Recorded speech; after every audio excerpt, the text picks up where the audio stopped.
I'm Dr. Amy Sapola, Director of Pharmacy with an F at the Chef's Garden.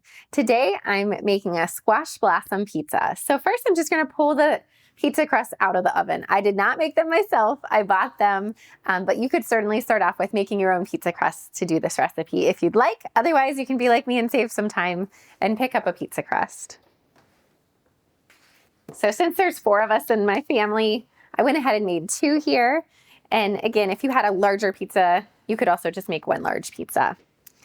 I'm going to take some ricotta cheese here and add it to the bowl.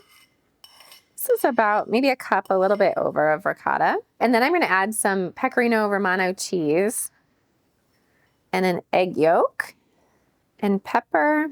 And that's maybe like a half a teaspoon of ground black pepper, 1 clove of minced garlic, and then I'm gonna mix this all together, and this is gonna be the spread that's gonna go on the base of the pizza. So we'll get this well mixed. So now I'm just gonna put a dollop in the middle of the pizza crust, and they're still warm, so they should be decently easy to spread around. And I'm just gonna spread this out from the center. So now my favorite part, I'm gonna prepare the squash blossoms just by slicing off the bottom.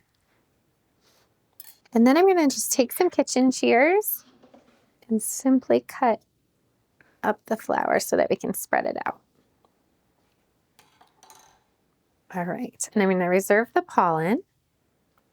Squash blossoms are so delicate, but really full of nutrients. So they are definitely high in antioxidants and really just beautiful and seasonal and fun to decorate a pizza with. So I'll go ahead and start just spreading these around the pizza. And my goal is to really show off the beauty of the flower.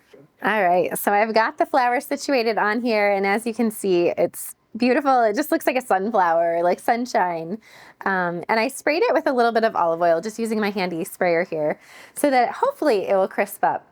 This is maybe a sacrificial pizza, we'll see. Hopefully it comes out fine. We're trying not to overcook the flour while we still wanna make sure we're cooking the cheese and getting it nice and melty. So here goes nothing.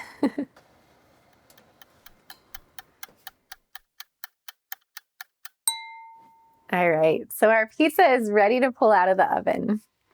And it looks great. The squash blossoms kept their color.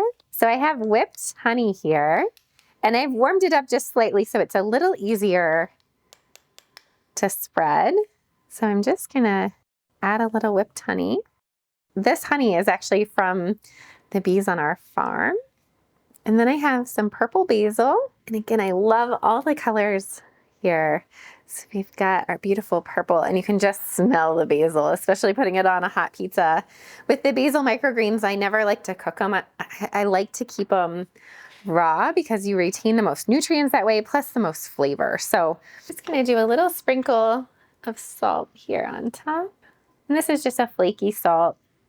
And then I have our flower sprinkles, which I love. So these are from the flowers that we grow on the farm. And they're a beautiful way to finish anything from cupcakes to pizza. And that's the fun about making pizzas. It's really like artistic. You can make them however you want. And again, I love adding all the different colors. I wish the kids were here to like cut them a piece of pizza. All right, I'm just gonna cut it all the way across. I have to make sure I get the basil on there too. Cheers. The honey and the pecorino and the ricotta, it's like that sweet and salty. And then the basil is really nice and strong. And the flower from the squash blossom is really subtle. As I mentioned, this is a super versatile pizza. You can add any seasonal ingredients you want. Of course, we love working with flowers because they're beautiful and they remind me of spring, but honestly, anything. Also, I'd like to point out this is a cauliflower crust, so if you're gluten-free, you can still absolutely enjoy pizza. I know my whole family is gonna love this pizza, and I hope you do too. Subscribe to our YouTube channel, The Chef's Garden, and visit us online for this recipe and many more at farmerjonesfarm.com.